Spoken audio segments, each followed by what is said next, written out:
Hello दोस्तों, welcome back to my channel. तो आज मैं आप लोगों के लिए एक बहुत ही अच्छी सी कहानी लेकर आई हूँ जो पति पत्नी के अच्छे रिश्तों में हेल्प करेगी। तो अगर आपकी भी पति या पत्नी के साथ कुछ रिश्तों में प्रॉब्लम चल रही है तो प्लीज़ आखिर तक ज़रूर देखना। तो हमारी जो कहानी है वो इस प्रकार से है। शादी की सालगिरह को पति पत्नी साथ में बैठे चाय की चुस्कियां ले रहे थे। दुनिया की नज़रों में वो एक आदर्श युगल थे।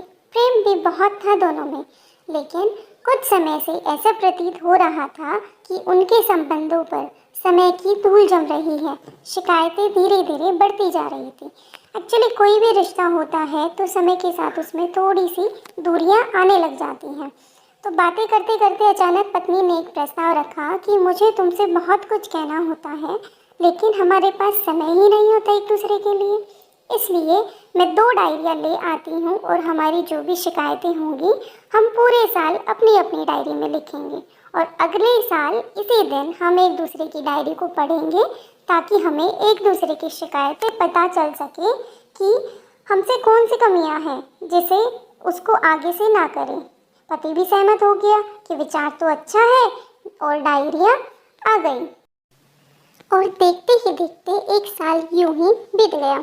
अगले साल फिर शादी की सालगिरह की संध्या पर दोनों एक साथ बैठे एक दूसरे की डायरियां ली। पहले आप की फरमाइशी हुई। आखिर में महिला प्रथम की परिपाटी के आधार पर पत्नी की लिखी डायरी पति ने पढ़नी शुरू की। पहला पन्ना, दूसरा पन्ना, तीसरा पन्ना।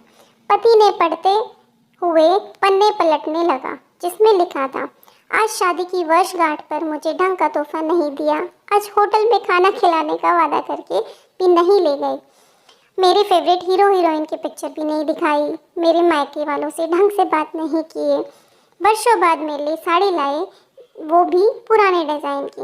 ऐसे ही अनेक रोज की छोटी छोटी फरियादें और शिकायतें पत्नी ने अपनी डायरी में लिखी हुई थी। डायरी पढ़कर पति की आंखों में आंसू आ गए। पूरा पढ़कर पति ने कहा कि मुझे पता ही नहीं था कि मेरी गलतियों का मैं ध्यान रखूंगा कि आगे से इनकी पुनरावृत्ति न हो। अब थी बारी पति की डायरी की। पत्नी ने उत्सुकता से खोली पढ़ने के लिए। पहला पन्ना कोरा, दूसरा पन्ना कोरा, तीसरा पन्ना वो भी कोरा। अब पत्नी ने एक साथ कई पन्ने पलटे, वो भी कोरे। फिर 50-60 पन्ने एक साथ पलटे तो वो भी कोरे। पत्नी ने कहा कि मुझे पता था कि तुम मेरी इतनी सी इच्छा भी पूरी नहीं कर सकोगे। मैंने पूरा साल इतनी मेहनत से तुम्हारी सारी कमियां अपनी डायरी में लिखी ताकि तुम उन्हें सुधार सको और तुमसे इतना भी नहीं हुआ। पति मुस्कुराए और कहा, मैंने सब कुछ अपनी डायरी के अंतिम पेज पर लिख दिया है। पत्नी ने उत्सुकता से डायरी की अंतिम पृष्ठ को खोला। उसमें लिखा हुआ था, मैं तुम्हारे मुंह पर तुम्हारी जितनी भी शिकायतें कर लूं, लेकिन तुमने जो मेरे और मेरे परिवार के लिए त्याग किए हैं और इतने वर्षों में जो असीमित प्रेम दिया है, उसके सामने मैं इस डायरी में लिख सकूं, ऐसी कोई कमी मुझे तुम में दिखाई नहीं दी। पति ने आगे लिखा था, ऐसा नहीं कि तुम में कोई कमी नहीं है, लेकिन तुम्हारा प्रेम, तुम्हारा समर्पण, तुम्हारा त्याग उन सब कमियों से बहुत ऊपर है। मेरी अनगिनत और अक्षम्य भूलों के बाद भी तुमने जीवन के प्रत्येक चरण छाया बनकर मेरा साथ निभाया है। अब अपनी ही छाया में कोई दोष कैसे दिखाई दे मुझे। इतना पढ़ने के बाद अब रोने की बारी पत्नी की थी। उसने पति के हाथ से अपनी डायरी लेकर दोनों डायरियां अग्नि में स्वाहा कर दी और साथ ही सारे गिले शिकवे भी। फिर से उनका जीवन एक नवविवाहित युगल की भांति प्रेम से महक उठा।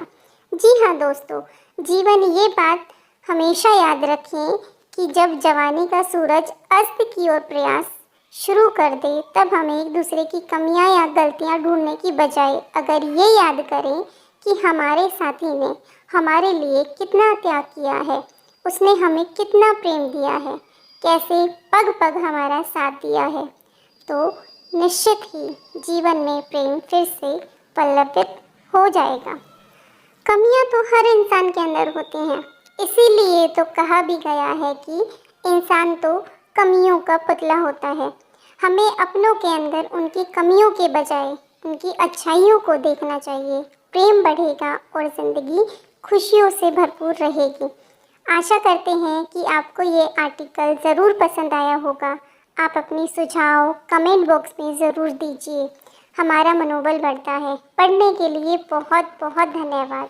और अगर आपको मेरी ये कहानी पसंद आई हो तो प्लीज़ लाइक कीजिए, अपने दोस्तों के साथ शेयर कीजिए और ख़ासकर अपने पति पत्नी के साथ ज़रूर शेयर कीजिए।